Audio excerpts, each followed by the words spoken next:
Sasak itu tidak ada apa-apanya. Gitu, sangat kecil gitu. Kalau kita ke barat hanya berbatas Ampenan gitu. Kalau ke sana lagi Lembar, ke Labuan Haji, terus Kayangan. Itu saja Sasak itu gitu. Siapa sih yang tahu Sasak itu? Tidak ada. Itu yang saya katakan tadi. Orang hanya tahu yang tahu membicarakan Sasak itu hanya kita sendiri. Jadi ciri-ciri orang kecil itu ya. Ciri-ciri orang kecil, bangsa kecil, negara kecil, ketika dia hanya membicarakan dirinya sendiri, sibuk mengurus dirinya sendiri. Babat Lombok itu tidak pernah didiskusikan. Tidak dalam konteks yang searah. Kalau saya tidak perlu lagi ada bangsa itu. Gitu loh. Sebab kita tidak memerlukan bangsa itu, yang kita perlukan kesejahteraan sebagai manusia kan. Jadi identitas kita adalah kesejahteraan hidup di Lombok, bukan kebanggaan sebagai Sasak di Lombok, tetapi kita tidak sejahtera.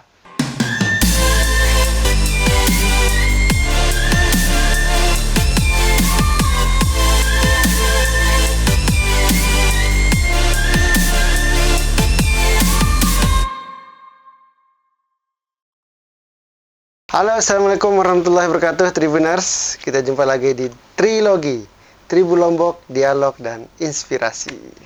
Jadi, Tribuners, kali ini saya mendatangkan narasumber jauh-jauh dari negeri jiran, Malaysia. Bukan Upin Ipin, tapi seorang tokoh dari asal Lombok yang beliau saat ini mengajar di Universiti Pendidikan Sultan Idris di Malaysia. Dia adalah Salman Faris. Assalamualaikum warahmatullahi wabarakatuh. Waalaikumsalam warahmatullahi wabarakatuh. Selamat datang di rumah kami ini di Tribu kasih. Lombok. Terima kasih telah diundang. Siap, kami merasa terhormat. Abang menyempatkan diri hadir, baru pulang mudik kayaknya ini, dan langsung ke Tribu Lombok. Terima kasih Bang. Sehat-sehat Bang ya? Alhamdulillah. Cuma setiap pulang itu memang adaptasi dengan budaya orang sini yang merokok sembarangan. Oh, aduh. Agak terganggu? Ya.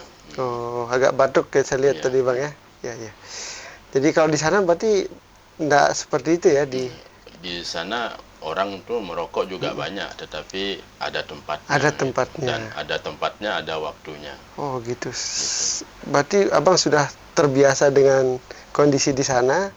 Balik ke Lombok harus adaptasi. Banyak ahli hisab di mana-mana ya. Hisab di mana-mana. Akhirnya imunitasnya juga kurang. Perlu beradaptasi. Oh gitu ya.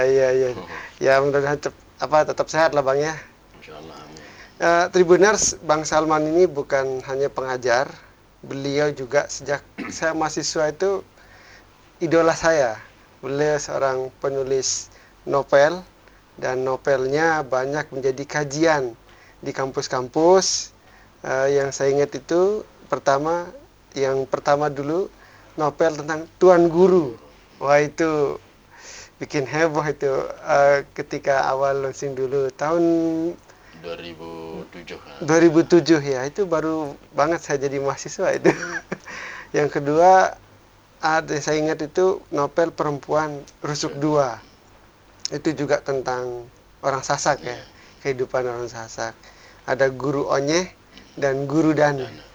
Termasuk yang Kenari Mentara. Itu novel-novel yang membahas tentang kehidupan masyarakat Sasak di Lombok ya. Dan waktu itu saya sebagai mahasiswa baca novel itu dari luar semua Bang. Cuman ketika dapat novelnya Abang waktu itu, wah ini tentang diri saya ini. Jadi tertarik, kita baca, kita diskusi di mana-mana, dan sekarang kita ketemu lagi di forumnya agak beda nih Bang. Kita zamannya sudah podcasting ya. Kalau dulu kita dialog di kampus, di seminar membahas novel, dan sampai sekarang novel-novel Abang itu masih jadi bahan kajian antropolog, sastrawan yang ingin memahami Lombok. Nanti kita akan bahas tentang novel dan kesasakan itu Bang, tapi saya pengen diceritain dulu nih Bang. Ini kan sudah 9 tahun ceritanya di Malaysia, orang Lombok yang ya mengajar di sana. Gimana? Cerita apa dari Malaysia nih Bang? Yang selama pengalaman mungkin mengajar 9 tahun, apa yang Abang bisa ceritakan ke Tribuners sedikit? Ya, pertama terima kasih. Kalau berbicara kilas baliknya ya, yaitu rezeki anak lah. Iya. Gitu. Nah, jadi saya habis belajar itu tahun 2014 dan anak saya juga lahir tahun 2014. Setelah itu ada peluang, jadi ada salah satu yang menjadi dekan sekarang di fakultas saya itu sedang belajar S3 di UGM, sekaligus ditugaskan untuk mencari tenaga pengajar yang mumpuni dan sesuai gitu. Nah, jadi karena beliau tinggal di Jogja, akhirnya tanyalah di Jogja, dan alhamdulillah guru-guru saya waktu di Institut Seni Indonesia Jogja itu memang merekomendasikan saya gitu. Yeah. Nah, dan akhirnya kami komunikasi, dan kami sempat berjumpa di Jogja juga, dan setelah itu prosesnya seperti biasa, diminta untuk mengirim surat lamaran, CV dan seterusnya. Dan prosesnya itu cukup panjang ya, jadi hampir 1 tahun baru dapat panggilan untuk interview gitu. Kenapa mereka tertarik panggil Abang? Jadi ada profilnya kah yang membuat orang mereka menerima Abang ngajar di Malaysia? Ya, itu sudah pasti bahwa meskipun secara regulasi pendidikan di Malaysia itu mensyaratkan agar setiap universitas itu mempunyai dosen internasional, gitu. Bahkan kalau mahasiswanya banyak, itu tidak boleh kurang dari 6 orang paling kurang di setiap fakultas.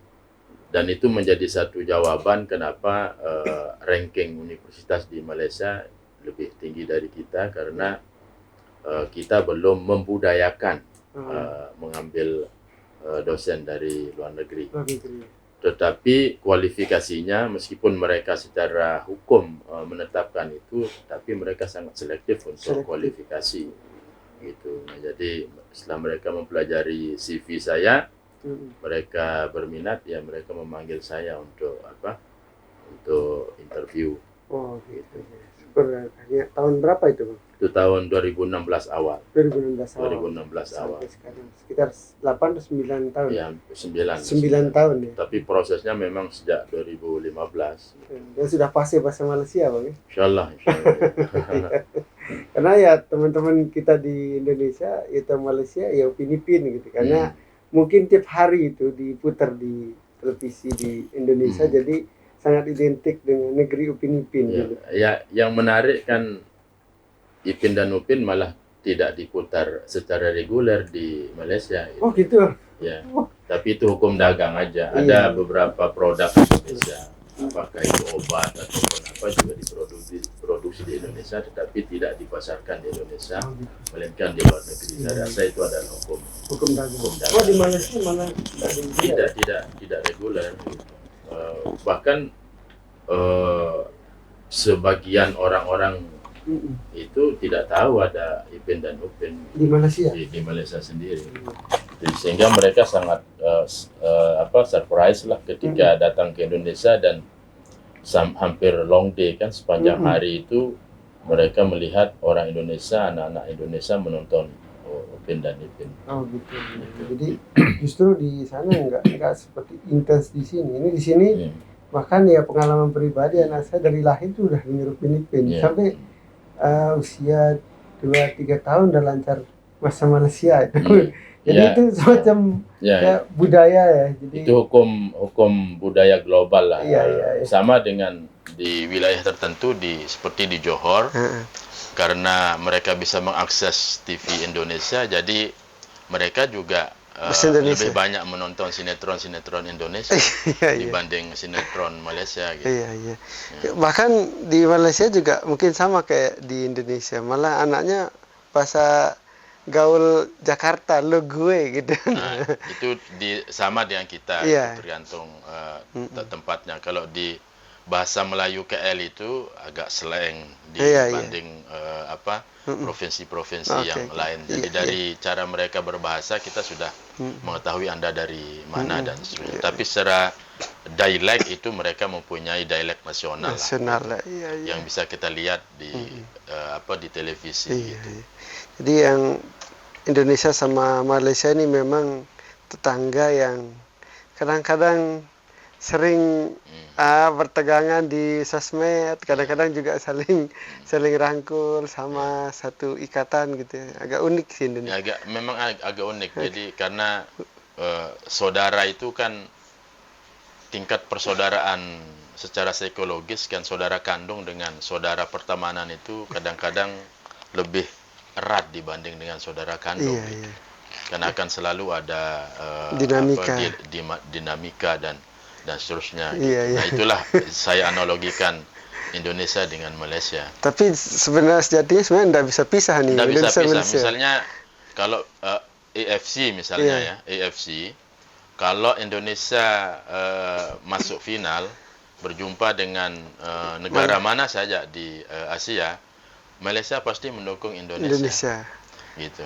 Iya, Pasti itu. Ya sama dengan Indonesia kan, Iya, kalau Piala Asia Malaysia masuk final berjumpa dengan negara mana saja, Indonesia akan karena lebih mendukung. dekat. Begitu. Jadi Tapi kalau ketemu dua-duanya itu ya, jadi derbynya lah. derbynya lah. Iya, Itu lebih. derbynya. Tapi kalau bicara tentang industri pasar, ya kadang-kadang konflik itu juga adalah pasar. Gitu. Iya. Jadi orang tiketing ya, orang sponsor itu menjadi keuntungan bagi mereka mengelola konflik laten antara supporter Indonesia dengan Malaysia itu. Iya, harus ada itu. Kalau Harus nggak ada, gitu. kalau nggak ada gitu bola itu nggak asik kadang-kadang. Nggak asik, gitu. Kalau semua saling baik-baik aja, Iya, bola itu kurang seru aja Iya. gitu. Ada cerita, ada ya itu lah. Jadi memang budaya, tapi budaya namanya juga jiran, juga serumpun ya. Itu ya sama kita, malah budaya, agama dan kebiasaan-kebiasaan itu juga tidak jauh beda sama Indonesia lah ya. Ya, sangat tidak jauh beda. Tapi kita harus kompetitif ya istilah di situ, harus tetap sebagai negara kompetitif, Bang. Oke, Bang, kita tinggalkan Malaysia dulu. Ini kita bicara soal Nopel dan kesasakan tadi itu. Ini Tribuners, temanya agak berat, tolong disimak. Agak mendalam supaya nggak salah tafsir, Bang. Jadi ini kita membedah. Ini podcast pertama yang bahas soal kesasakan. Biasanya soal ekonomi, soal profil. Ini karena ini agak mendalam, Bang. Jadi saya mulai dari misalnya sekarang ya kita bicara budaya gitu, dari novel Abang lah. Itu semua novel yang Abang buat itu beranjak dari realita kehidupan masyarakat Sasak gitu kan. Kemudian kalau teman-teman Tribuners itu membaca lebih detail itu mungkin lebih asik di situ. Bisa diceritakan, Bang, kenapa Bang pertama tertarik kenapa nggak soal yang misalnya ada cinta yang lebih global gitu. Kenapa angkat tema-tema tentang kesasakan, Bang, dalam novelnya? Pertama saya ingin berbicara tentang Sasak dalam sudut pandang yang lebih holistik gitu ya. Wacana tentang Sasak atau diskusi tentang Sasak ini kan sangat terbatas. Gitu ya. Jadi Sasak hanya dibicarakan oleh orang Sasak. Iya. Jikapun bukan orang Sasak, itu hanya di kalangan akademik dan itu tertentu di bidang-bidang antropologi dan sejarah yang sarjananya itu cukup terbatas dibanding bidang-bidang yang lain. Jadi kita harus criticize diri kita sendiri bahwa yang membicarakan kita ini terbatas gitu ya, tentang Sasak itu. Sebagai satu contoh ketika saya interview ataupun jangan saya lah, teman-teman Lombok yang pertama kali pergi ke Malaysia itu tidak ada orang tahu tentang Sasak gitu. Mereka tidak tahu Sasak sebagai satu bangsa itu tidak ada. Gitu dan ada benarnya juga teman-teman itu tidak memperkenalkan diri sebagai orang Sasak karena apa ilmu pengetahuan tentang Sasak yang mereka miliki itu terbatas untuk mendeskripsikan tentang Sasak itu kalau ditanya gitu. Nah, jadi yang mereka tahu itu adalah Lombok gitu. Lombok yang tempat pulau yang diketahui. Nah, jadi makanya kita perlu berpikir apakah Lombok big more than Sasak atau Sasak big more than Lombok. Big more than Lombok ataupun Lombok dan Sasak itu adalah satu kesatuan. Nah, itu kan ada diskusi panjangnya kalau yang itu. Nah, berdasarkan itu kemudian saya memutuskan untuk berbicara tentang Sasak itu sendiri. Pertama kali medium saya adalah seni pertunjukan gitu. Oh gitu, bukan karya sastra. Bukan karya sastra. Meskipun waktu saya di Jogja dulu mata pencaharian saya adalah dengan menulis gitu ya, dan esai-esai tentang seni. Tetapi saya lebih confident, lebih firm ketika saya ingin berbicara tentang ketika visi saya agar dunia ini berbicara tentang Sasak tidak hanya dengan Lombok gitu. Ya, adalah dengan seni pertunjukan. Ya, seni pertunjukan. Oh, Abang di ISI Jogja dulu ya? Nah, saya di ISI Jogja, ngambil jurusan teater, dramaturgi gitu, dan saya menjadikan itu sebagai medium saya untuk berbicara tentang Sasak. Nah, tetapi setelah beberapa produksi, saya rasa itu ada sekatnya gitu. Ada batasnya. Seni pertunjukan yang bersifat kini dan di sini itu saya rasa menjadi satu tantangan yang besar lah gitu ya. Nah, kemudian dalam perkembangan berikutnya saya berpikir bahwa ketika saya merasa diri saya belum berhasil mengglobaliskan Sasak sebagai wacana itu, ya saya akhirnya bernegosiasi dengan diri saya sendiri bahwa saya menulis ini sudahlah tidak untuk Sasak, tetapi karena biar saya ditahu pernah ada oleh anak-anak saya gitu. Nah itu, jadi biar mereka tahu bahwa bapaknya itu, ayahnya itu pernah ada di dunia ini. Nah itu, jadi dan itu ada untungnya juga, sampai sekarang anak-anak saya tidak tahu apa profesi saya gitu ya. Sampai anak sekarang tidak mereka tahu, tetapi dia hanya tahu bapaknya penulis. Penulis pun tidak tahu bahwa everyday ayahnya keluar kerja, tetapi mereka tidak tahu sebagai apa gitu. Karena saya sengaja memang tidak ceritakan, ya biar mereka tahu dari apa yang saya sudah hasilkan. Itu motivasinya. Ketika ada banyak benturan lah ketika Sasak ini kita bicarakan. Nah, akhirnya ya sudah, dan mediumnya kembali kepada sastra gitu. Kepada sastra, dan saya rasa itu malahan berdampak agak besar dibanding seni pertunjukan. Gitu. Nah, makanya tema-tema yang akan kita tulis itu, yang saya mau tulis itu cukup bervariasi ya. Cuma waktu itu saya akhirnya memutuskan untuk menjadikan Tuan Guru sebagai topik besar. Tuan Guru, di dalam wah itu pertama heboh waktu tahun itu Bang. Saya ingat betul. Dibedah di mana-mana, jadi bahan diskusi di warung kopi sampai tempat mahasiswa waktu itu. Ya, yang saya lihat novel Tuan Guru itu kan orang tidak mempersoalkan apa yang dibicarakan novel tersebut. Ya. Tetapi yang dibicarakan adalah kritik bahwa ketidaksiapan bangsa Sasak untuk dikritik secara terbuka gitu. Nah, jadi apa yang kita sampaikan itu bisa jadi betul, tetapi waktu momentumnya itu tidak betul, akhirnya itu yang menjadi problematik gitu. Jadi memang banyak kontroversi kan. Ya, banyak kontroversi. Bahkan semua saya lihat novel-novel Abang itu semua kontroversi semua. Karena mengungkit hal yang pertama agak sensitif dan agak kritik sosialnya juga tinggi di situ, dan risetnya. Nah, Abang itu dalam setiap novel itu Abang riset atau memang menghayal fiksi belaka atau gimana? Ini saya lihat modelnya mirip kayak misalnya ya penulis besar kita kayak Pram lah. Beberapa novel Pram, apa namanya, juga riset juga itu Bang. Itu gimana Bang proses kreatifnya dalam buat novel tadi itu? Ya, saya dulu sebelum ke Malaysia saya mengajar di sastra juga gitu ya. Nah, jadi saya mencoba memperkenalkan counter teori tentang fiksi dan non fiksi gitu. Nah, jadi saya mengatakan bahwa tidak ada yang fiktif di dunia ini. Gitu. Nah, secara metodologis misalnya karya ilmiah itu ada metodologinya, karya fiksi juga ada metodologinya gitu. Nah, artinya bagi saya setiap yang ada metodologinya itu tidak fiktif gitu. Nah, jadi kalau kemudian misalnya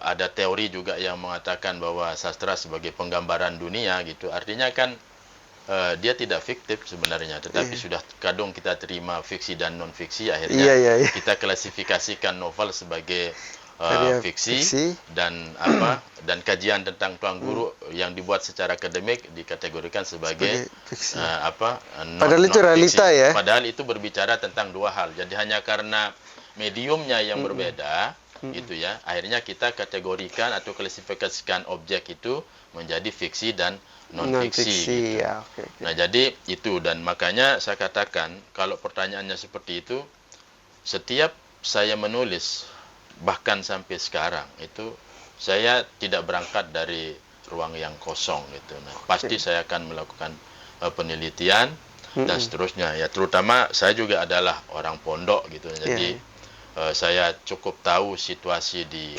pondok. Nah, kemudian saya pergi belajar ke Jogja. Setelah saya balik dari Jogja, situasi itu sepertinya tidak berubah gitu ya. Akhirnya itu yang menjadi salah satu letupan untuk saya tulis tentang Tuan Guru. Jadi memang melalui proses penelitian gitu. Termasuk bahkan yang Perempuan Rusuk 2 itu hampir 1 tahun lebih saya berada di Lombok Selatan. Jadi hasil penelitian saya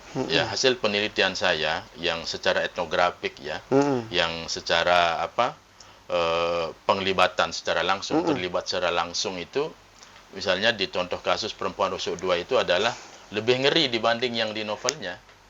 Gitu. Lebih maksud kalau dalam tanda petik gitu ya. Misalnya keterlibatan patron ya. Patron dalam mengontrol mengontrol sosial dan hak atas tanah di Lombok Selatan itu lebih sensitif dibanding yang saya kemukakan di novel itu. Jadi novel sudah agak disaring ya, Bang. Nah, padahal yang disaring saja sebegitu kontrolnya, apalagi kalau saya akan realitas gitu yang ini. Sama dengan ketika orang mempertikaikan kenapa mesti ada narasi tentang dewasa gitu di novel saya gitu ya. Karena memang itu juga yang kita jumpai gitu. Nah, jadi kita selalu melihat kemaksiatan itu secara lokalistik gitu. Bahwa di sini adalah pusat kemaksiatan, di sini adalah bukan pusat. Sebenarnya kebaikan dan kemaksiatan itu dia ada di mana-mana gitu. Nah, itu yang ingin saya buka sebenarnya gitu. Dan kalau kita mau jujur di desa-desa terpencil sekarang di Lombok, kemaksiatan tersembunyi itu malah bisa jadi setara powernya dibanding dengan di kota. Tetapi kan sekali lagi begitu kita angkat dia menjadi diskusi publik, kita selalu menganggap itu sebagai sesuatu yang tabu gitu. Menjelek-jelekan gitu. Padahal itu kritik, Bang ya. Padahal itu kritik. Kita ingin menampilkan realitas yang tersembunyi gitu. Realitas yang tersembunyi yang berdampak laten gitu. Nah, sebagai satu contoh gitu ya. Kenapa retail sistem perdagangan retail di Lombok itu begitu cepat menjamur, itu tidak dibangun dalam 1-2 hari. Tetapi orang Sasak sudah dilatih di dalam bawah sadarnya dalam jangka waktu yang cukup lama. Gitu. Nah, melalui mekanisme yang berlainan. Nah, itulah yang saya ini. Jadi kalau sekarang ada kegelisahan kenapa narkoba, kenapa seks bebas, itu menjamur tidak hanya di kota, di Lombok ini, di desa malah. di desa bahkan, itu karena sebenarnya kita itu mengignore realitas itu, kita menolak realitas itu daripada awal. Itu yang saya ingin kemukakan lebih awal di dalam beberapa novel itu gitu, bahwa secara kasar ingin memberitahu bahwa jangan melihat keburukan itu di tempat lain, karena di dapur kita sendiri itu sebenarnya keburukan itu sedang berlaku gitu, yang menunggu momentum yang tepat untuk dia keluar gitu. Itu istilahnya itu kita harus mau membuka mata lah gitu. Membuka mata gitu. Jadi ya. Kenapa orang-orang kita misal dari novel yang dari kritikus, atau misalnya yang ketika abang ini kan cukup tajam juga sih, yang tajam dan bahasa-bahasanya yang dianggap tabu kemudian dibuka sedemikian vulgar gitu kan. Nah itu kenapa nggak siap? Pada saya lihat diskusinya bukan dibalas dengan tulisan, tapi dibalas dengan ya dianggap sesat, dianggap apa gitu kan, itu yang gimana menurut abang itu? Kenapa orang-orang kita belum siap itu? Ya karena kita harus akui bahwa kita tidak punya tradisi keilmuan yang kuat, tradisi akademik yang kuat gitu. Ditambah lagi dengan watak feodalistik yang cukup tinggi gitu, yang cukup kuat juga gitu. Nah, artinya kalau kita mempunyai sistem keilmuan yang kuat, maka akan terjadi diskusi-diskusi yang searah nanti di sana untuk mencapai satu pemahaman yang komprehensif tentang satu hal. Tapi itu tidak terjadi. Tidak terjadi. Gitu. Nah, sebagai satu contoh gitu ya, serat-serat yang ditulis oleh orang Jawa itu kan tidak menjadi konsumsi elit Jawa saja, tetapi dikonsumsi oleh masyarakat kecil, didiskusikan oleh masyarakat kecil. Hal itu berbeda dengan kita ketika Babat Lombok itu kan baru diketahui orang itu kan saya rasa belum sampai 20 tahun. Sebelum ini dia menjadi konsumsi elit gitu ya, konsumsi elit. Betul. Dan kalau kita merujuk pada transliterasi dari Babat Lombok itu gitu ya, boleh saya katakan tidak lebih dari 5 sampai 10 orang yang tahu tentang itu. Maka saya aja nggak tahu, Bang, tidak tahu. Kalau pernah baca bingung bahasanya apa sih ini. Gitu. Jadi dengan begitu dapat kita lihat bahwa Babat Lombok itu tidak pernah didiskusikan.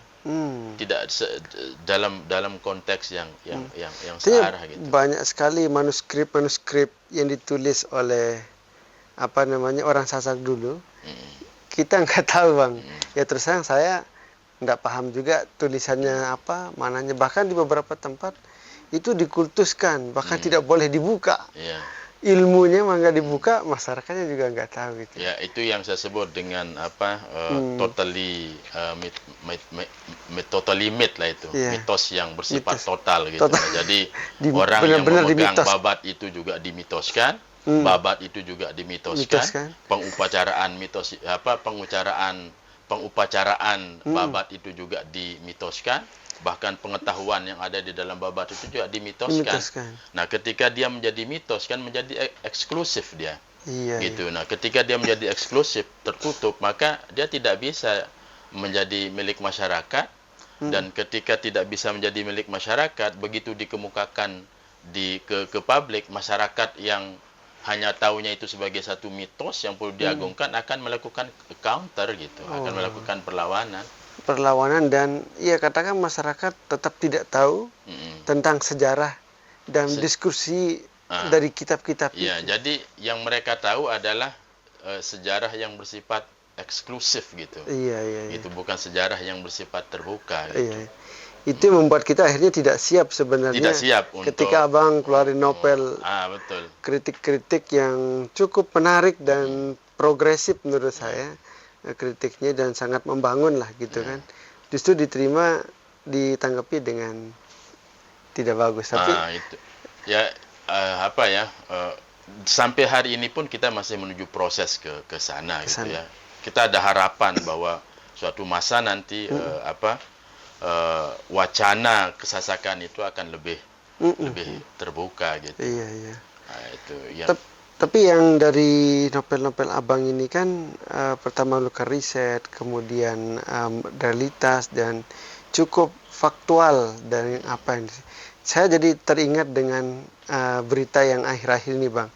Mungkin 1-2 tahun terakhir ini itu banyak kami media banyak sekali memberitakan soal kasus di Ponpes, kasus kekerasan seksual di Ponpes yang melibatkan oknum-oknum. Nah, ini kan juga terakhir kemarin bahkan ada 20 orang santri katanya, santriwati, dan 7 orang melapor ke polisi, dia mendapat kekerasan seksual.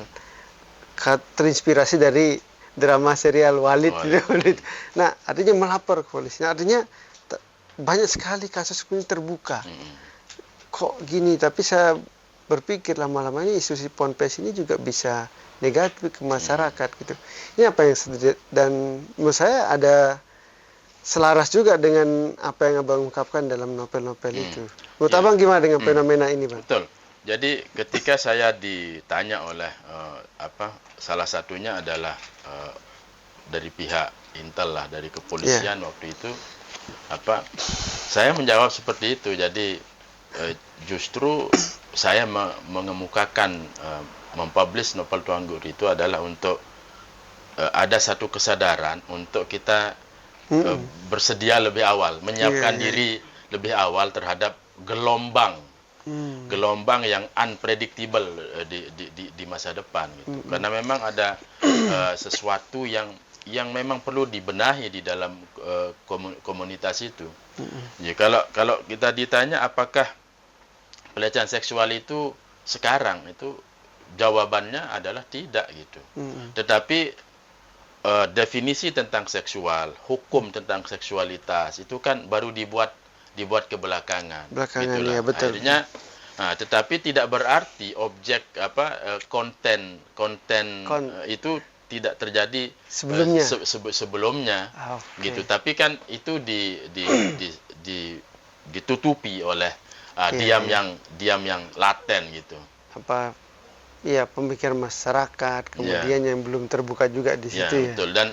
Dan akhirnya kan setelah novel Tuan Guru itu kan akhirnya orang mulai agak sedikit bersuara tentang bagaimana sistem di Tuan Guru itu. Tapi sekali lagi tidak untuk mendemoralize Tuan Guru, tetapi untuk kita menjaga moralitas itu agar tetap berada di rel. Ini poinnya kan, gitu. Ketika memang Tuan Guru, siapa sih yang nggak berani kritik Tuan Guru di Lombok kok Jadi maksudnya yang ada ketika di sini memang sangat dikultuskan. Tuan Guru kita kritik, bisa berbalik ke kita gitu kan. Tapi Bang Salman luar biasa lah dengan novel itu, dan itu sudah sangat lama. Dan realita yang kita alami sekarang, ketika semua sudah terbuka, tatanan benar bilang tadi, hukum-hukum, kemudian ada aktivis perempuan, aktivis anak, kemudian mendorong undang-undang. Ketemu juga itu teorinya gitu kan. Sekarang kita rasakan gitu. Intinya sekarang ini kita tidak boleh tertutup gitu. Kita tidak boleh tertutup. Sasak sebagai bangsa itu tidak boleh tertutup. Tuan Guru sebagai unity daripada Sasak itu juga tidak boleh tertutup gitu. Nah, tetapi membuka diri tidak bermakna kita membuang karakter diri sendiri, gitu. Nah, ketika kita berusaha menutup diri atas keterbukaan ini, maka akan selalu ada konflik di situ. Selalu konflik itu tidak bisa dielakkan. Tanpa saya mengurangi rasa hormat kepada beberapa pihak yang memang memilih untuk tertutup gitu. Iya. Jadi mengkritik bukan berarti membenci, Bang ya. Bukan membenci. Jadi ada sering itu bentuk cinta sebenarnya. Sering saya mengalami pengalaman dulu ya, ketika begitu novel Tuan Guru itu booming gitu, dan karena memang saya sampai diancam kan waktu itu ya. Ya, jadi dalam tanda petik Salman itu halal darahnya gitu ya. Iya. Gitu nah.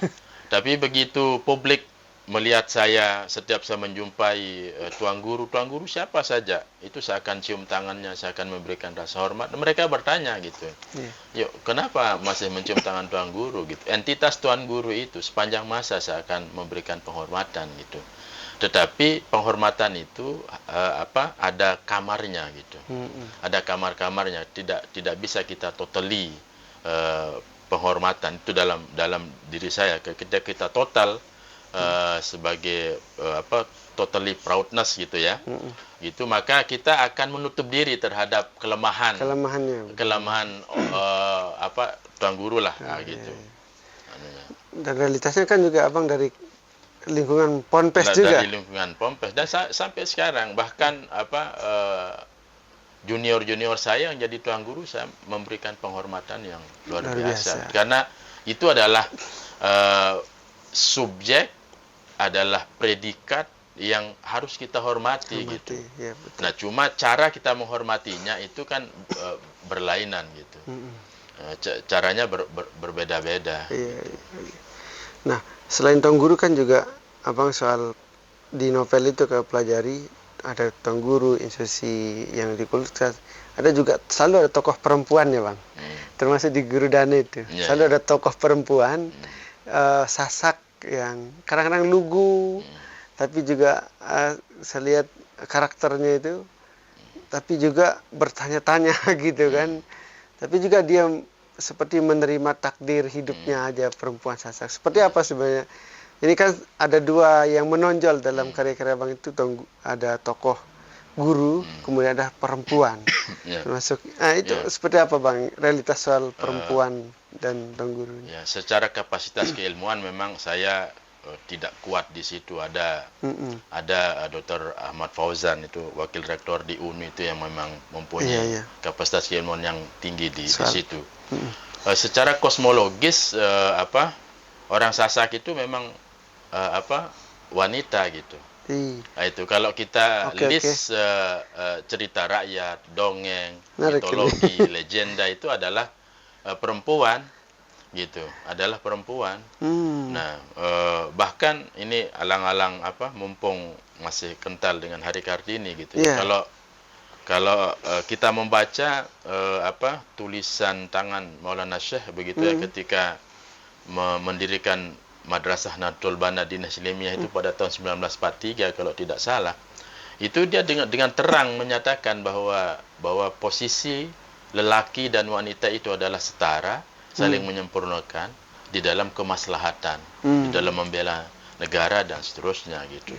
Nah, jadi secara kosmologis memang Sasak itu adalah wanita gitu. Nah, Dewi Anjani. Gitu. Putri Mandalika. Putri Mandalika. Dan tidak ada Putra Mandalika. Tidak ada Putra Mandalika. Nah, itu nanti kalau kita berbicara secara cultural studies, kenapa kemudian positioning kosmologi wanita yang Sasak itu menjadi lemah, itu nanti karena ada resistensi gitu. Ada resistensi dari orang-orang Sasak tertentu untuk mengambil alih kosmologi itu menjadi maskulin gitu. Maskulin. Tapi kalau kita melihat gitu, hampir semua, bahkan kalau kita bersetuju Selaparang dan Pejanggi itu adalah sebuah sejarah gitu ya. Salah satu sebab perangnya itu kan karena wanita gitu. Itu kalau kita jadi ada Arya Banjargentas disuruh melukis itu, dan dia melukis tai lalat di tempat yang sangat rahasia, dan definisi dari kesimpulan dari sang raja, dia pernah melihat istri yang. Nah, jadi apakah sejarah Sasak itu baik dan buruk, itu selalu wanita yang menjadi aktor utamanya. Nah, jadi dari sana saya mencoba mengambil satu pelajaran, ya, bahwa mesti ada tokoh-tokoh wanita gitu. Tetapi sekali lagi, tokoh wanita yang ada di dalam novel-novel saya itu bukan rekayasa, dia memang ada gitu. Nah, sebagai satu contoh misalnya Guru Dana itu ya. Guru Dana itu kan dia mendemoralize mitologi tentang Anjani. Anjani. Gitu. Ya, bagi orang Sasak elit pada waktu itu adalah Anjani adalah wanita suci, tapi bagi Guru Dana dia mendemoralisasi Dewi Anjani dengan melakukan hubungan badan dengan Dewi Anjani. Dan ketika Dewi Anjani tidak bisa dikonkretkan oleh Guru Dana, maka lahirlah tokoh bernama lahirlah tokoh bernama Sumar di dalam Guru Dana. Sumar adalah produk imajinasi Guru Dana tentang adalah produk konkretisasi imajinasi Guru Dana tentang Dewi Anjani. Gitu. Iya.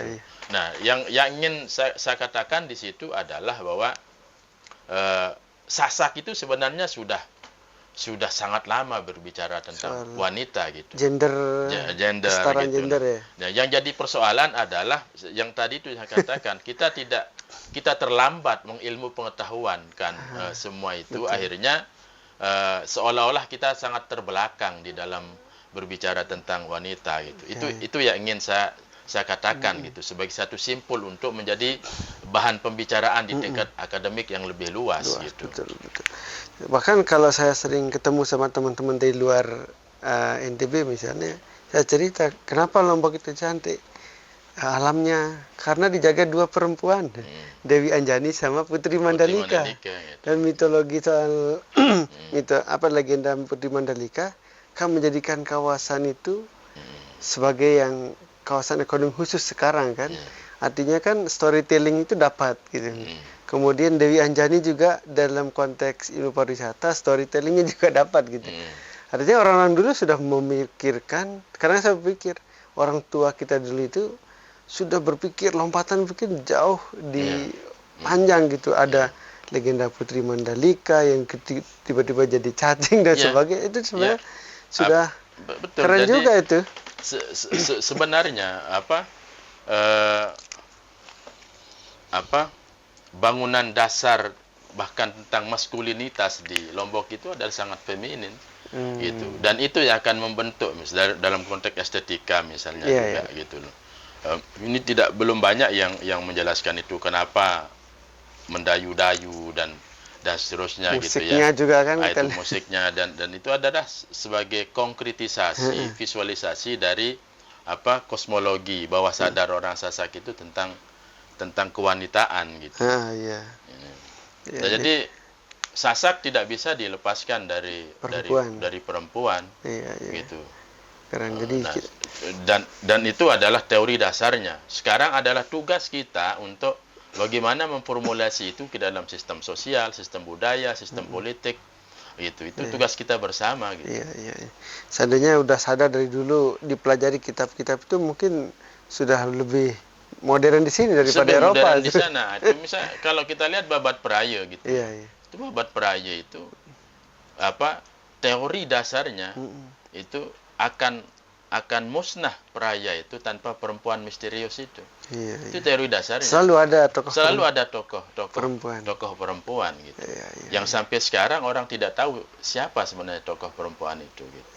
Jadi kalau orang membaca detail tentang beberapa literatur tentang Sasak itu, dia akan mengetahui bagaimana cara pandang orang Sasak tentang perempuan. Bagaimana kebudayaan itu dikonstruksi atas falsafah feminitas.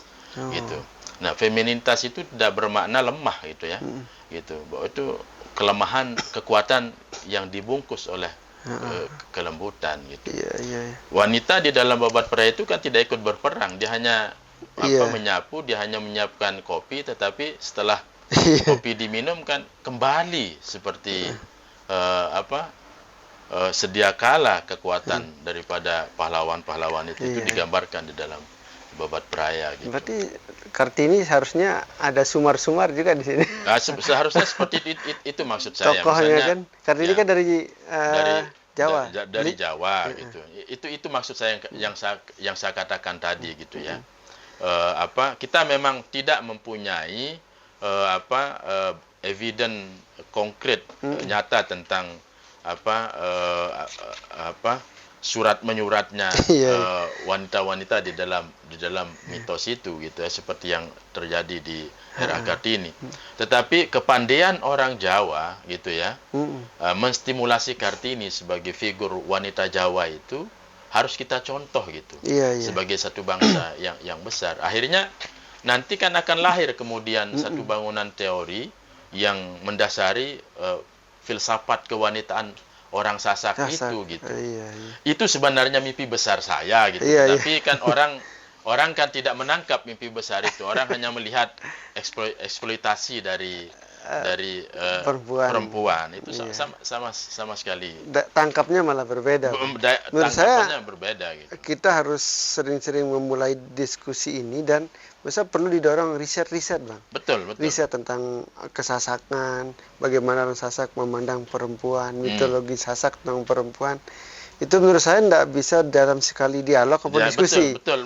Dia harus dari kajian jangka panjang, bertahun-tahun, puluhan tahun, bahkan ratusan tahun gitu kan, untuk sehingga kesimpulan tentang karakter kesasakan itu juga utuh kita pahami yang generasi sekarang. Nah, kan masalahnya kan masalah Sasak itu dalam segala kan ketidakutuhan itu, jadi parsial gitu. Nah, jadi itulah yang jadi ini. Nah, jadi PR kita bersama itu, Bang. PR kita bersama lah gitu. Dan kalau kita, nah ini pertanyaan sesuai tema kita nih, dengan ketidakutuhan tadi itu, mampukah orang Sasak mendunia? Ini kan sekarang dengan apa istilahnya, tentunya memahami lokalitas ini bukan berarti kita harus fokus ke lokal, tapi kan kita hidup di masyarakat bumi ini kan internasional kan, sebenarnya satu masyarakat kita ini sama Cina, sama Amerika. Di lokal, di nasional kita masih punya PR besar, sangat fundamental untuk mengidentifikasi kesasakan ini, Bang. Kita belum utuh kan sebelah Bang tadi itu. Kemudian kita juga di tingkat nasional harus belajar dari bangsa-bangsa lain di Indonesia gitu. Juga di tingkat dunia kita juga harus gimana nih, Bang? Menurut Abang dari mana kita harus mulai nih? Kalau kita katakan mampukah orang Sasak mendunia gitu, dalam konteks persaingan global, tokoh-tokoh kita muncul dan ide-ide besar harusnya ada di sini. Bahkan kalau bisa inovasi terbaru ada di sini harusnya gitu. Betul. Nah, gitu dalam konteks ini dari mana kita harus mulai, Bang? Pertama kita harus berani punya sikap autokritik terhadap pengetahuan dan pengalaman kita bersasak gitu. Karena apa? Kalau saya katakan ini mungkin akan ada orang tersinggung gitu ya, bahwa Sasak itu tidak ada apa-apanya, gitu, sangat kecil gitu. Kalau kita ke barat hanya berbatas Ampenan gitu, kalau ke sana lagi Lembar, ke Labuan Haji, terus Kayangan, itu saja Sasak itu gitu, sangat kecil. Siapa sih yang tahu Sasak itu? Tidak ada. Itu yang saya katakan tadi. Orang hanya membicarakan Sasak itu hanya kita sendiri. Jadi ciri-ciri orang kecil itu ya. Ciri-ciri orang kecil, bangsa kecil, negara kecil, ketika dia hanya membicarakan dirinya sendiri, sibuk mengurus dirinya sendiri, gitu. Artinya kita kan sangat kecil, gitu. Nah, itu tentang tidak utuh lagi dibaca. Tidak utuh lagi dibaca, gitu. Dalam kekecilan itu kita menjadi kerdil, gitu. Karena ada sub-sub daripada Sasak itu sendiri, gitu ya. Nah, karena apa? Kenapa saya mengatakan begitu? Lombok dan Sasak menjadi entitas yang berlainan, menjadi entitas yang lain gitu. Dan itu menjadi resiko juga bagi satu bangsa yang mendiami suatu tempat ketika tempat itu demografi dan geografinya menggunakan nama yang berbeda. Orang Jawa, pulaunya namanya sama, bangsanya sama. Karena apa? Karena mereka bisa membangun bahwa tanah Jawa ini tidak akan pernah ada tanpa Jawa itu sendiri, gitu. Nah, tapi kalau Anda menanyakan tentang saya, how about Lombok gitu ya? Lombok itu adalah big one gitu, sesuatu yang besar. Kalau Anda pergi ke ujung dunia sekalipun dari Masyrik sampai ke Maghrib, boleh saya katakan orang was known tentang Lombok gitu. Tetapi bagaimana dengan Sasak? Kan tidak ada orang tahu gitu. Tidak ada orang tahu. Saya tidak ingin mengatakan secara absolut bahwa teman-teman yang merantau dalam kapasitas dia sebagai pekerja maupun intelektual ke luar negeri itu, ya, mereka adalah menjadi narasi kedua Sasak itu. Iya, Gitu. iya, Pasti iya. akan I come from Lombok. Saya dari Lombok nih. Saya dari Lombok gitu. Pasti itu. Pasti Lombok indah. Lombok indah. Iya, Gitu. iya. Tetapi bangga dia. nanti kemudian tidak akan muncul Sasak sebagai satu bangsa kalau tidak ada pertanyaan. Iya. Itu. Nah, Sukunya jadi apa? seperti apa? Akhirnya kan di benak global itu kan ada Lombok dan lokal gitu. Local people gitu. Ya. Kalau orang sudah tahu tentang Sasak, orang kan ayu Sasak gitu ya. Nah, itu. Tapi dia akan katakan ayu lokal gitu. Nah, karena memang tidak tahu tentang Sasak itu. Nah, oleh karena itu yang pertama harus kita lakukan adalah kita autokritik tentang diri kita, bahwa kita ini telah tenggelam atas kebesaran Lombok, tenggelam dalam pengertian yang sangat luas gitu. Nasib orang Sasak tenggelam oleh nasibnya Lombok, ya, keterkenalan Sasak tenggelam oleh keterkenalan Lombok. Gitu, anunya gitu. Nah itu yang Iya. Nah, dan memang banyak diskusinya itu sebagai satu contoh. Kenapa demikian sebagai satu contoh ya? Orang akan bertanya sejak kapan sebenarnya Sasak itu muncul kan gitu. Iya. Nah, itu mungkin nanti dalam sesi yang lain bisa lebih panjang bisa Tajam, kita ya. diskusikan itu. Iya. Kalau kita berbicara literatur, sejak kapan sebenarnya nama tem Sasak itu muncul dalam dalam pengetahuan manusia yang ada di Lombok ini gitu.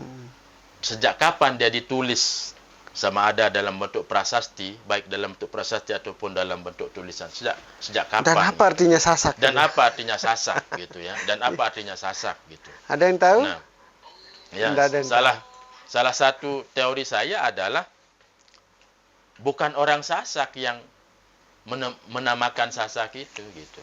Oh, gitu. Ya, buktinya adalah tidak ada Sasak itu ditulis sebagai satu bangsa di dalam literatur yang kita lihat, dan itu ditemukan itu baru bisa dijumpai adalah dalam 200-300 tahun yang lalu. Padahal dalam teorinya orang Sasak sudah mendiami Lombok ini dalam ribuan tahun yang lalu. Jadi dia bernama apa dalam hampir 800-an tahun yang lalu gitu.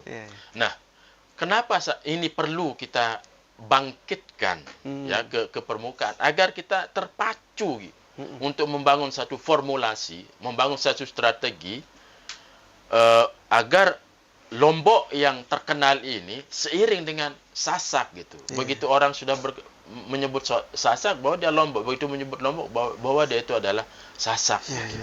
Nah, itu tantangannya gitu. PR besar gitu. Tidak bisa diserahkan kepada satu dua orang, tidak bisa diserahkan kepada pemerintah saja, gitu. Lalu setelah itu apa yang harus dilakukan? Setelah memberi autokritik, kemudian yang harus kita lakukan oleh semua pihak lah, dan jangka panjang itu apa, Bang? Ya, memang karena saya adalah orang yang belajar gitu ya. Saya akan selalu menjawab bahwa mengkonstruksi pengetahuan, gitu, mengkonstruksi pengetahuan. Gitu. Nah, jadi dan itu memerlukan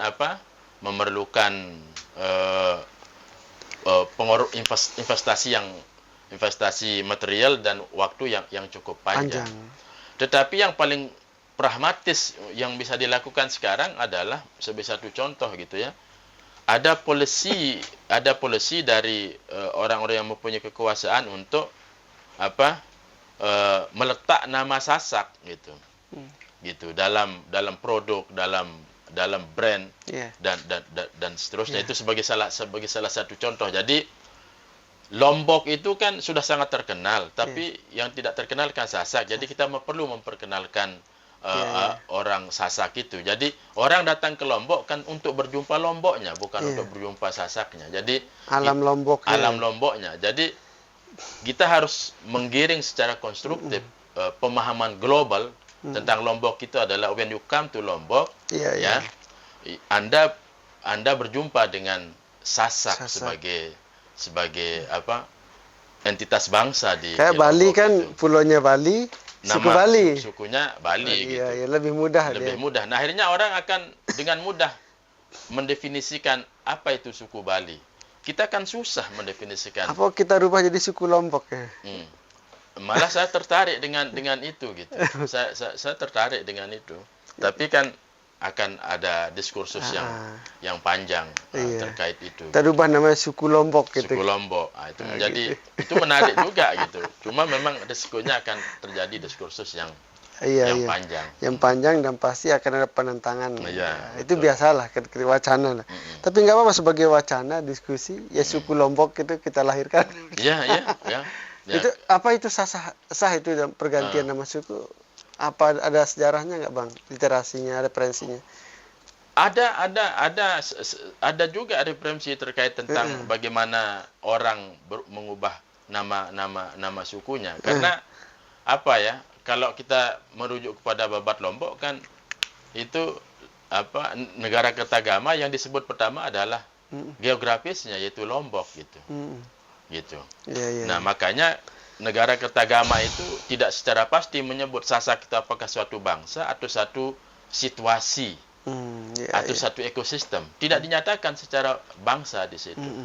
Gitu. Sasak sendiri ini artinya terminologi apa sih Bang? Saya tidak punya kapasitas karena terlalu banyak. Siap. Terlalu banyak referensi untuk itu. Itu ya banyak masih perdebatan juga. Perdebatan yang ini. Jadi Okay. saya tidak menyangkal orang memaknai Sasak itu dengan berbagai macam cara, tetapi kan kepelbagian definisi tentang Sasak itu tidak berhasil membangun satu entitas utuh tentang Sasak itu sendiri. Artinya bahwa kita tidak memerlukan definisi yang banyak. Kita harus membuat satu konsensus tentang definisi Sasak itu, satu definisi tentang Sasak agar kita menjadikan itu sebagai platform untuk menuju kepada keutuhan itu. Gitu. Jadi memang kita harus benar-benar total ini Bang, kerja kebudayaan. Betul.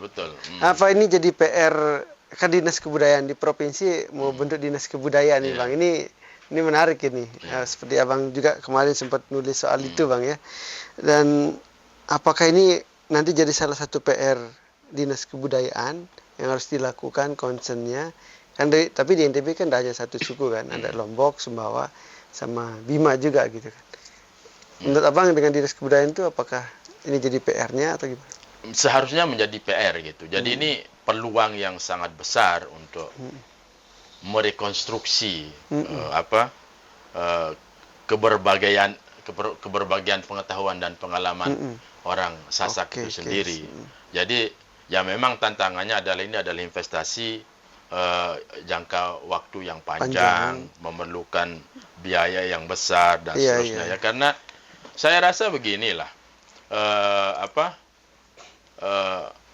memang di NTB ini banyak etnik, tetapi yang banyak masalahnya kan kita dalam tanda petik, jangan salah memahami masalah itu gitu ya. Jadi konstruksi pemikiran, konstruksi kebudayaan, konstruksi sistem kita yang paling banyak gitu ya. Gitu.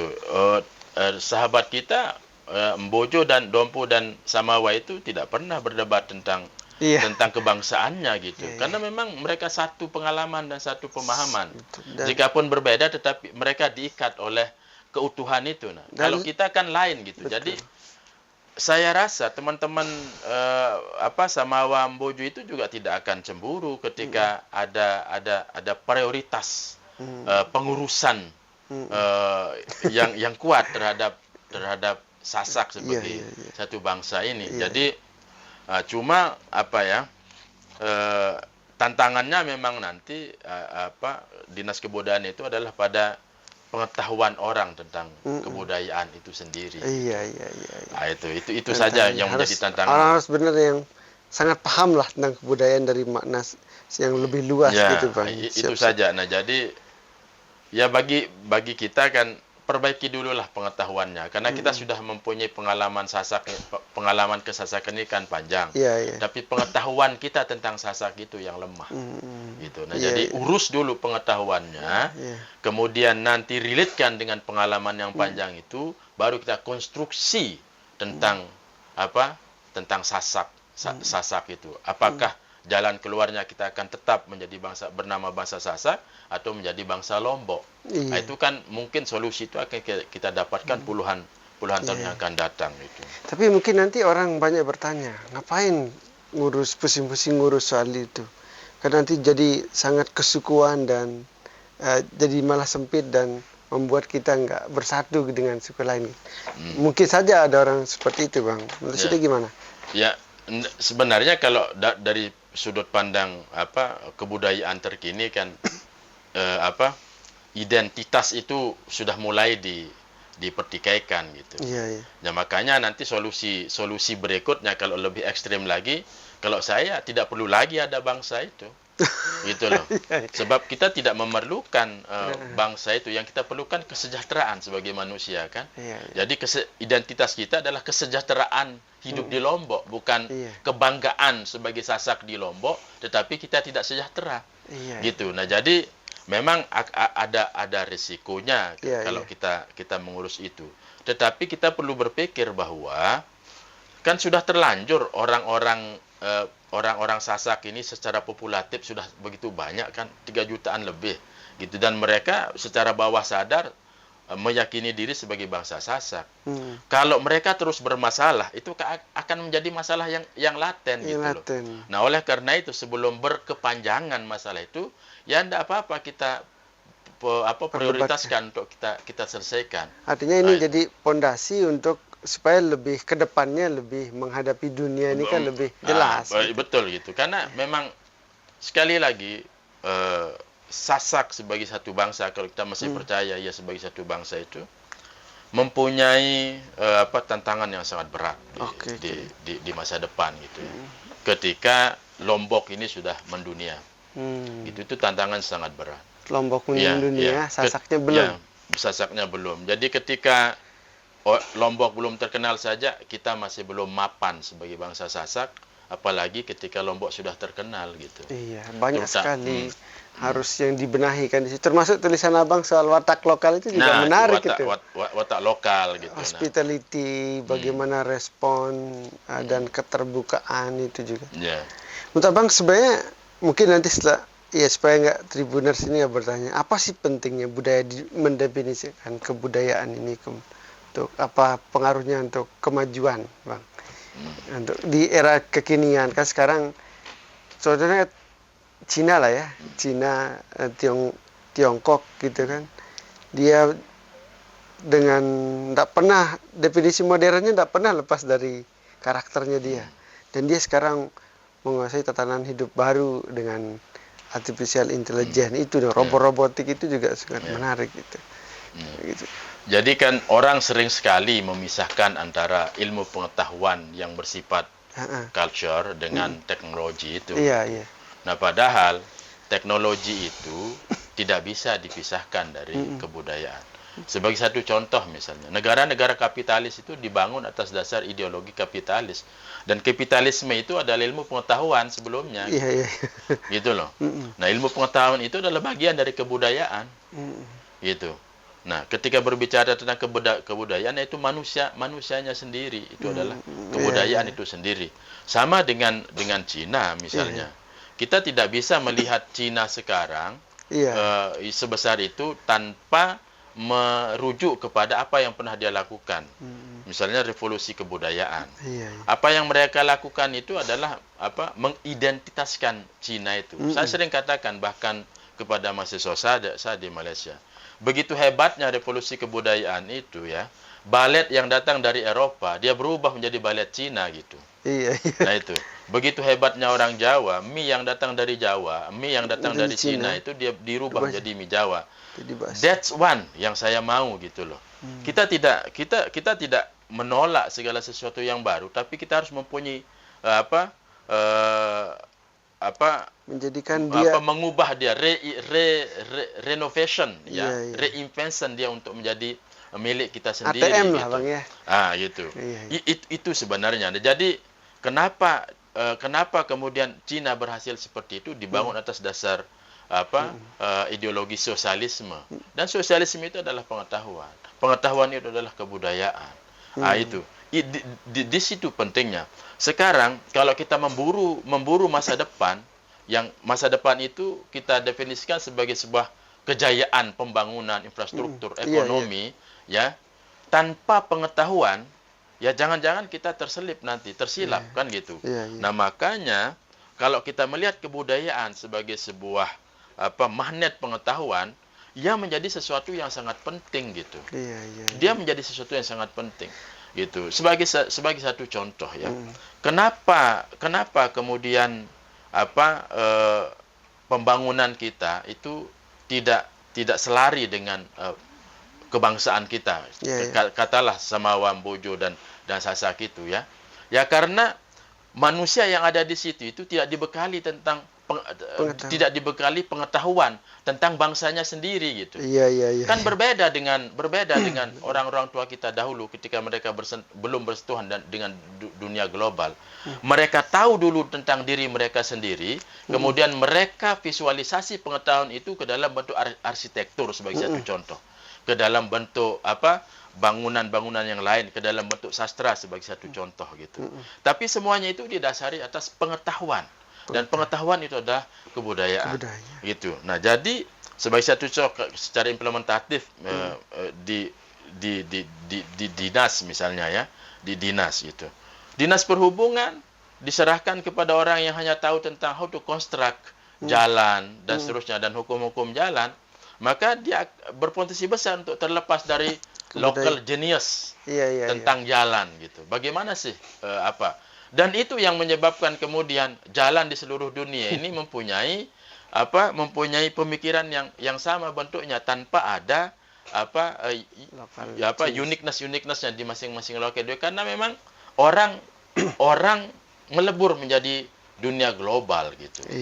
Nah, jadi kita tidak salah menjadi manusia global, tapi sebagai manusia lokal itu kita harus kuat juga. Nah, itu. Yang masalah saya tidak persoalkan watak lokal. Yang dimasalah adalah kelokalan kita yang membentuk watak kita itu pun kita tidak tahu. Gitu. Sebagai satu contoh, cara orang Sasak bertamu misalnya. Coba itu menjadi dasar ontologis kita untuk membangun pintu gerbang di bandara. Kan gitu. Maka tidak akan terjadi yang sifatnya kelambatan. Tapi kan mereka tidak tahu. Mereka hanya paham tentang SOP yang dibangun oleh yang dibuat oleh global standard, tapi mereka terlepas dari local standard yang dibangun adalah pengetahuan kelokalan itu. Berarti apakah orang Sasak butuh revolusi kebudayaan kayak di sini? Bagi saya butuh, itu sangat perlu gitu. Tapi tidak semata-mata revolusi fisik dari kebudayaan itu, tapi revolusi pengetahuan. Dari kebudayaan itu. Jadi bagi saya sangat perlu, ya, bahkan bagi saya itu wajib gitu. Wajib. Cuma itu bagi saya. Bagi yang lain mungkin mengatakan itu tidak perlu, dan tidak perlu pun menjadi sesuatu yang bisa ketika kita bersetuju bahwa Sasak sebagai satu bangsa tidak perlu lagi gitu. Gitu. Tapi identitas kita adalah identitas kesejahteraan gitu. Anda mau jadi Jawa, Anda mau jadi Bali, Sasak, tetapi sejahtera, maka itulah bangsa kita. Gitu. Sejahtera dan maju kan? Sejahtera dan maju. Iya. Kita ATM aja Cina misalnya. Nah, gitu. Amati, tiru dan modifikasi gitu kan. Nah, itu. Nah, jadi ya kalau orang belajar tentang sejarah Cina, dia akan tahu kenapa Cina menjadi sekarang. Gitu. Kan jadi calon negara super power. Bukan calon, mereka sudah ya? super power. Gitu. Iya, siap. Baik Bang, ini nggak terasa sudah 1 jam lebih kita ngobrol. Ini kalau bahas, udah saya bilang tadi, ini tema berat yang harus disimak dari awal sampai akhir. Dan saya pikir kita emang harus ini Bang, untuk melanjutkan dialog ini. Tapi ini masih banyak sekali pertanyaan tentang Sasakan, termasuk revolusi kebudayaan seperti apa yang dibutuhkan, dan untuk arahnya bagaimana, teknisnya gimana, dan masih banyak lah tadi, termasuk soal perempuan tadi kan perlu kita definisikan lagi. Nah, kayaknya di sini kita cukupkan dulu Bang. Baik. Baik. kita harus ada edisi berikutnya nantilah supaya ada bahasan kita. Dan saya pikir tadi mungkin terakhir lah Bang. Kira-kira ada closing statement Abang tentang kesasakan ini, kesasakan dan kemajuan kita sebagai bangsa di tingkat dunia itu harusnya seperti apa? Pertama, kalau Anda tanya tadi apakah Sasak bisa mendunia, itu semua bangsa di dunia ini sekarang memang bisa mendunia gitu ya. Nah, cuma yang jadi persoalan kita sekarang adalah kesadaran, tekad, kemauan kita untuk merumuskan, mendalami pengetahuan kita tentang Sasak itu. Jadi sekali lagi antara pengalaman dan pengetahuan tentang Sasak itu adalah sangat jauh pertindihannya. Pengalaman sebagai Sasak sudah sangat banyak, tapi pengetahuan sebagai orang Sasak itu yang sangat terbatas. Nah, jadi saya rasa jika ingin kekal menjadi Sasak bangsa ini, ya, maka dia harus kembali kepada menemukan, mengumpulkan, merekonstruksi, merumuskan pengetahuan tentang kesasakan itu. Baru dia akan bisa lebih mendunia lagi gitu. Kan orang tidak penting tentang fisikal orang Sasak, tapi orang yang dia pentingkan adalah pengetahuannya tentang Sasak itu. Gitu. Siap. Ya. Jadi dulu kita kan tidak pernah jumpa orang Jawa, tapi kita tahu pengetahuan Jawa itu. Iya. Gitu. Ilmunya Jawa itu kita sudah lebih dulu mengenali dibanding orang Jawanya sendiri. Iya. Nah, sekarang orang Sasak sendiri lebih dulu ditahu orang, tapi ilmu Sasaknya itu belum diketahui oleh orang. Jadi ilmu pengetahuan kesasakan itu harus menjadi poros utama dalam menduniakan Sasak. Siap. Terima kasih Bang. Sama-sama. Luar biasa ini. Mudah-mudahan dapat diterima diskusi ini berat kita ini. bicara soal Sasak udah cukup lah untuk satu kali Bang ya. Tapi satu catatan saya garis bawahi tadi, ilmu kesasakan harus jadi poros utama ya, sehingga kita bisa dikenal sebagai bangsa yang besar Bang ya. Oke. Makasih Bang, saya nggak bisa menyimpulkan. Tadi banyak sekali soal perempuan, soal Tuan Guru, atau kritik kita, termasuk bagaimana kita menatap masa depan, mendefinisikan kebudayaan tanpa membuat kita terkotak-kotak, berpikiran sempit gitu Bang. Terima kasih Bang, sekali lagi. Sama-sama. Semoga kita bisa lanjutkan dialog yang sangat berbobot ini di lain waktu. Baik, Tribuners, itu dia obrolan yang sangat menarik bersama Bang Salman Al-Farisi atau Salman Faris saja. Luar biasa. Kita jumpa di edisi trilogi berikutnya. Assalamualaikum warahmatullahi wabarakatuh. Waalaikumsalam warahmatullahi wabarakatuh.